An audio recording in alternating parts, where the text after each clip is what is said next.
नमस्कार दोस्तों, welcome back to your own channel wealth saga. Stock market एक ऐसा एवेन्यू है जो कि आपको कई तरह के ट्रेडिंग करने की अपॉर्चुनिटीज प्रोवाइड करता है। फिर चाहे वो कैश ट्रेड्स हो या फिर फ्यूचर ट्रेड्स हो, फिर ऑप्शन ट्रेड हो, और उनमें भी आप चाहे तो स्विंग ट्रेड कर सकते हैं, पोजिशनल ट्रेड कर सकते हैं या फिर इंट्राडे ट्रेड कर सकते हैं। और इन सभी तरह के ट्रेडर्स को हेल्प करने के लिए मैंने कई तरह की प्लेलिस्ट बना रखी हुई। आई एम श्योर आपने उसको देखा होगा। अगर नहीं देखा, यू मस्ट वॉच देम। लेकिन दोस्तों, इस इंपॉर्टेंट प्लेलिस्ट में मैंने एक इंपॉर्टेंट वीडियो कवर नहीं किया है, वो है ट्रेडिंग डिसिप्लिन। और इस इंपॉर्टेंट वीडियो में मैं ट्रेडिंग डिसिप्लिन को कवर करने वाला हूं। मैं चाहता हूं दोस्तों, आप इस वीडियो को लाइक करें ताकि ये वीडियो आपके लाइक की प्लेलिस्ट में सेव हो जाएगा। और इस वीडियो को आपको हर एक वीक रिपीट करना है जब तक कि आप परफेक्ट ट्रेडर नहीं बन जाते। और चैनल पे नए हैं, पहली बार आप चैनल पे आए हैं, चैनल को सब्सक्राइब नहीं किया है, सब्सक्राइब करें, बेल आइकन को प्रेस करें ताकि आपसे कोई भी इंपॉर्टेंट नोटिफिकेशन मिस ना हो। Let's begin. दोस्तों, ट्रेडिंग डिसिप्लिन के जो ये 4 रूल मैंने आपके सामने लिखे हुए हैं, इनको एक्सप्लेन किया हुआ है, ये out of my share experience है। So you can take it कि ये सारे के सारे रूल्स अगर आप अप्लाई नहीं करते हैं, you will and up making losses. और अगर आपने इन सभी रूल्स को अपने हाथों में कर लिया, believe you me, you will emerge as a perfect trader. इसमें कई सारे ऐसे भी ट्रेडर होंगे जो कि इस बात को रियलाइज करेंगे कि सर यस, मुझसे ये गलती होती है। दोस्तों, गलती को रियलाइज कर लेना ही अपने में एक पहला स्टेप है सुधार का। सबसे पहली गलती और जो सबसे पहला डिसिप्लिन आपके अंदर इनकलकेट होना चाहिए, जो लोग गलती करते हैं उसको नहीं रिपीट करना है, वो है इनिशिएटिंग रैंडम ट्रेड्स। दोस्तों, जनरली क्या होता है कि हम लोग के पास एक ट्रेडिंग का सेटअप होता है, एक प्लान होता है कि हमें इस ट्रेड में मुझे तब एंटर करना है। वो ब्रेकआउट हो सकता है, वो फिबोनाची का इंपॉर्टेंट लेवल ब्रेक हो सकता है, वो पिवट पॉइंट का इंपॉर्टेंट लेवल हो सकता है, वो MACD का क्रॉसओवर हो सकता है, वो मूविंग एवरेज का कोई क्रॉसओवर हो सकता है। बेस्ड ऑन योर प्लान, आपका प्लान क्या है? अगर आप प्राइस एक्शन ट्रेड करते हैं तो फिर आप प्राइस एक्शन के लेवल्स को ट्रेड करेंगे। अगर आप स्विंग ट्रेडर हैं तो फिर हो सकता है किसी इंडिकेटर से ट्रेड करें। वो आपका प्लान है। तो अगर आपके प्लान में वो ट्रेड फिट हो रहा है तभी आपको ट्रेड करना है। ऐसे नहीं कि आपको आज कोई ट्रेड नहीं मिल रहा तो आपने सोचा लाओ इसको एक्सपेरिमेंट कर लेते हैं, लाओ आज इस टीवी चैनल ने बोल दिया तो इस टीवी चैनल वाले स्टॉक में घुस जाते हैं। वो आपके प्लान का पार्ट नहीं है। और अगर आपके प्लान का पार्ट नहीं है तो फिर आप रैंडम ट्रेड इनिशिएट कर रहे हैं, यू विल मेक लॉसेस। इसी का सेकेंड पार्ट है बैक टेस्ट योर प्लान। दोस्तों, आपका प्लान, ये प्लान जो आप जिस प्लान पे आप काम कर रहे हैं, चाहे वो MACD क्रॉसओवर हो या फिर किसी ब्रेकआउट लेवल हो, या फिबोनाची रिट्रेसमेंट का या फिबोनाची लेवल का ब्रेकआउट हो, या फिर किसी प्राइस एक्शन की ट्रेंड लाइन का ब्रेकआउट हो, दोस्तों वो प्लान, क्या वो प्लान आपका सही है? क्या आपने उसको बैक टेस्ट किया है? क्या आपने उसको पेपर ट्रेड करके उसको वेरीफाई किया है? क्या वो आपकी साइकोलॉजी को मैच कर रहा है? If you have not back tested it, मेरे हिसाब से दोस्तों that is not a correct plan for you. So please आज से ही जो भी आपका प्लान है जिसमें कि आप कंफर्टेबल हैं, उसको बैक टेस्ट करिए, प्लस उसको फ्रंट टेस्ट करिए, बेसिकली उसको पेपर ट्रेड करिए। तब आपको पता चलेगा वो प्लान आपके लिए सूटेबल है। इसके साथ ही एक बड़ी गलती लोग कर देते हैं कि अपने प्लान को टेस्ट करते हैं। यस, 1-2 दिन प्लान को टेस्ट किया, तीसरे दिन काम कर गया, चौथे दिन गलत। उसके बाद उन्होंने क्या करा, किसी दूसरे यूट्यूबर का वीडियो देख लिया, किसी और ट्विटर की स्ट्रेटजी देख ली, कहीं पर कुछ पढ़ लिया, आर्टिकल पढ़ लिया, उस पर जंप कर गया। Never ever do this. दोस्तों, आपने जो प्लान बनाया है, please please for God sake उसको कहीं पर नोट करिए। उसका वीकली ट्रेड का एक प्लान बनाइए कि आपने इस वीक में इसी प्लान से, जो आपने प्लान बनाया था, जो आपने एक स्ट्रैटेजी सोची थी, जो आपने स्ट्रैटेजी फॉर्मुलेट करी अपने लिए, उस पर आपने 7 ट्रेड लिए, 8 ट्रेड लिए एक वीक में। 8 में से आपके 5 ट्रेड सक्सेसफुल रहे और 3 ट्रेड्स लॉसेस में रहे। अब वो लॉसेस के क्या कारण हो सकते हैं उसको मैं आगे डिस्कस करूंगा। और अगर आपके 8 में से 5 ट्रेड सही जा रहे हैं, let me tell you that is a good plan. On the contrary, अगर वही प्लान जो आपने फॉर्मुलेट किया है आपको हो सकता है आसान लग रहा हो, लेकिन उन 8 में से 3 ट्रेड्स आपके सही जा रहे हैं और 5 जा रहे हैं गलत, so that is not the correct plan. इसलिए दोस्तों, अपने प्लान को इंप्लीमेंट करिए और साथ में उसको वीकली पक्का रिव्यू करिए। अगर आपने ये 3 चीज कर ली तो ये हो गया आपका पहला ट्रेड का डिसिप्लिन, जो कि है रैंडम ट्रेड से बचना। रैंडम ट्रेड से बचने से, जब आप रैंडम ट्रेड करते हैं तो आप अर्न नहीं करते हैं, आपका ब्रोकर अर्न करता है। So never let your broker win at the cost of yourself. So मैं मान के चलता हूं कि आपने इस डिसिप्लिन को फॉलो कर लिया है और आप बन गए हैं एक परफेक्ट ट्रेडर, जो कि समय लगता है, हो सकता है 2 या 3 महीने बाद आप उस स्टेज पे आ गए। जनरली क्या होता है, जब उस स्टेज पे आदमी आ जाता है तो आदमी को ओवर कॉन्फिडेंस आ जाता है। वो अपने ट्रेड्स में इतना कॉन्फिडेंट हो जाता है कि यार ये ट्रेड तो मेरा गलत हो ही नहीं सकता है, मैंने इसको प्रैक्टिस कर रखा है, मैंने इस पे इतना पैसा कमा रखा है। Never ever do this mistake of over confidence, never hold losing trades. उसके रीजन क्या है और उससे कैसे बच सकते हैं उसको समझते हैं। दोस्तों, अगर आपने प्लान बनाया है और उस प्लान में अगर आपने स्ट्रिक्ट टारगेट्स और स्ट्रिक्ट स्टॉप लॉसेस को मार्क करना नहीं सीखा है, तो that is not a correct plan. So I am sure आपने उस पर करेक्ट टारगेट और करेक्ट स्टॉप लॉस को मार्क करना सीख लिया।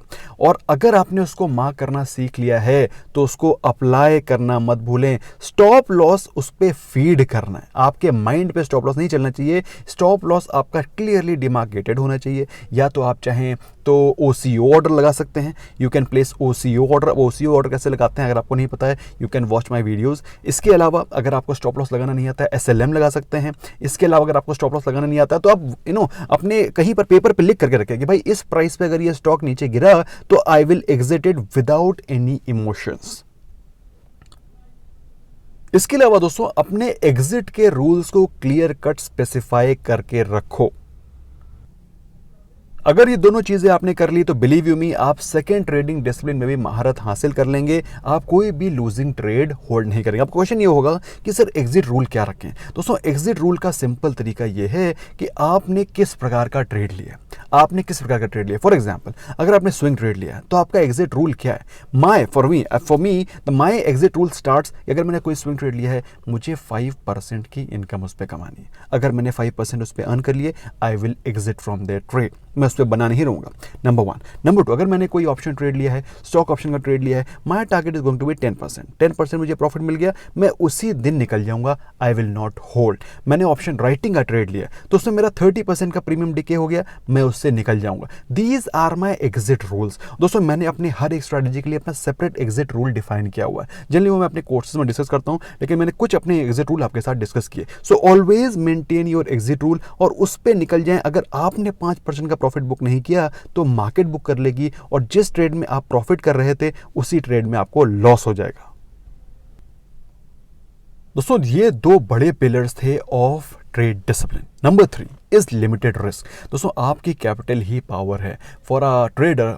अगर मैं ट्रेडर हूं तो मेरी सबसे बड़ी पावर मेरी कैपिटल है, उसको मुझे नर्चर करना है, उसे मुझे बड़ा करना है। और अगर मैं लिमिटेड रिस्क नहीं रखूंगा तो मेरी कैपिटल में एक तगड़ा ड्रॉडाउन हो जाएगा। जो लोग अपने कैपिटल पे तगड़ा ड्रॉडाउन लेते हैं, I don't consider them to be a very good trader. ऐसे एग्रेसिव ट्रेड होने का कोई मतलब नहीं जो आपकी कैपिटल को हार्म करे। आपके प्रॉफिट्स थोड़े से कम हो जाए, मैंने साल में 2 करोड़ कमाए, उसमें से मेरे अगर 30-40 लाख रुपए चले जाते हैं, आई डोंट माइंड, लेकिन मेरी कैपिटल पे कोई डेंट नहीं आना चाहिए।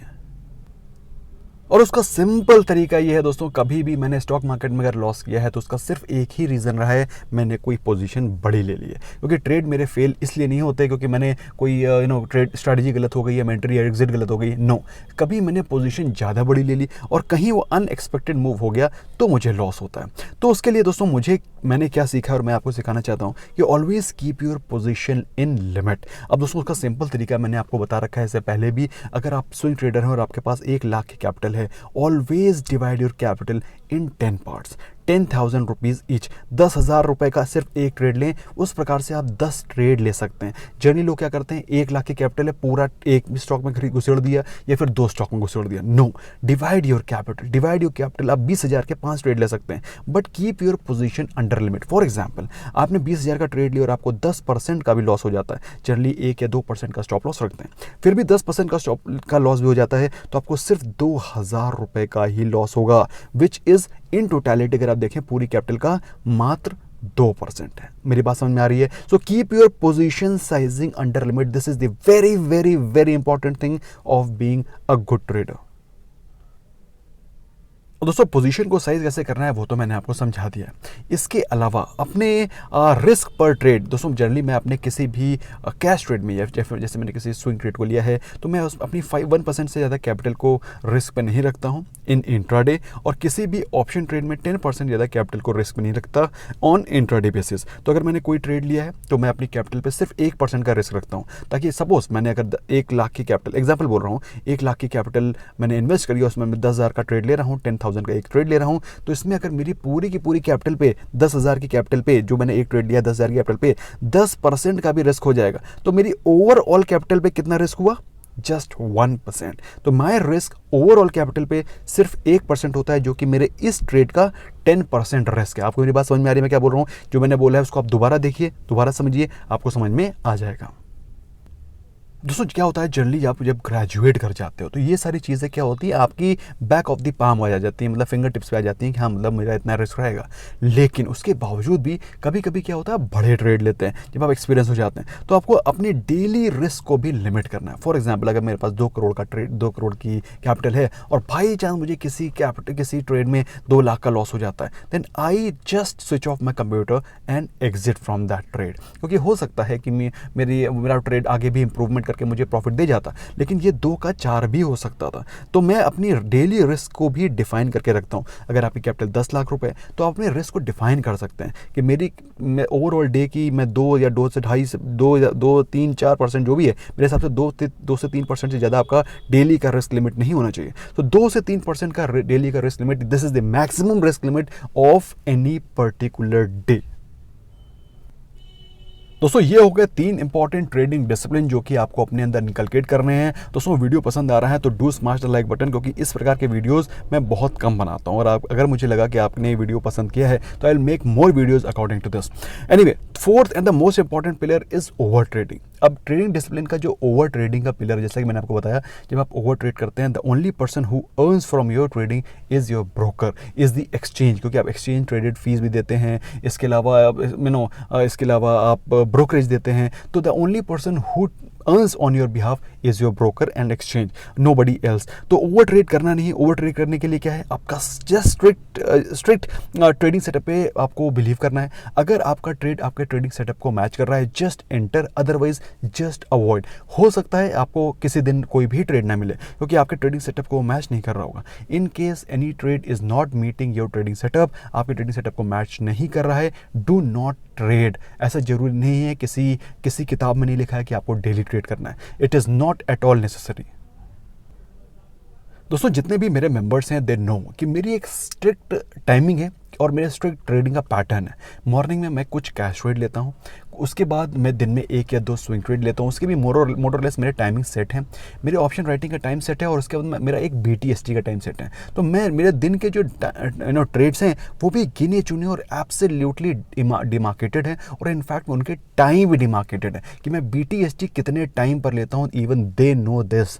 तो ऐसे में मैं अपने लिमिट्स अपने ट्रेडिंग सेटअप को जो मैच करता है तभी एंटर करता हूँ, नंबर 1। और नंबर 2 कि मेरे दिन के ट्रेड भी कैलकुलेटेड और नंबर्ड है। ये नहीं मुझे इस स्टॉक में पसंद आ गया तो मैं इसमें एंटर कर गया, मेरे स्टॉक में पसंद आ गया इसमें एंटर कर गया, इसमें मेरे को लॉस हो गया, इसमें मेरे को एंटर हो गया। दिन में मैंने 10 ट्रेड लिए और मैंने अर्न कितना किया, 2,000 रुपये, और 2,000 में मैंने 700-800 रुपये ब्रोकरेज दे दिया। No, I don't do that. So please strictly अपने ट्रेडिंग सेटअप पे अबाइड करिए, जो अपने रूल बनाए हैं उसके रूल के हिसाब से चलिए, और दिन के अपने ट्रेड्स को भी फिक्स करिए कि मुझे एक BTST लेना है, एक ऑप्शन का ट्रेड लेना है, और एक मुझे ऑप्शन राइटिंग का ट्रेड लेना है। उससे ज़्यादा अपॉर्चुनिटी मिलती है तो भी अवॉइड करना है, क्योंकि उसमें आपके लॉस के चांसेस बढ़ जाते हैं। तो दोस्तों आई होप आपको वीडियो पसंद आया होगा। In case do smash the like button, do share with your friends, और अगर मुझे लगा कि इसके लाइक्स अच्छे आते हैं तो I will make more videos. Bye bye for now.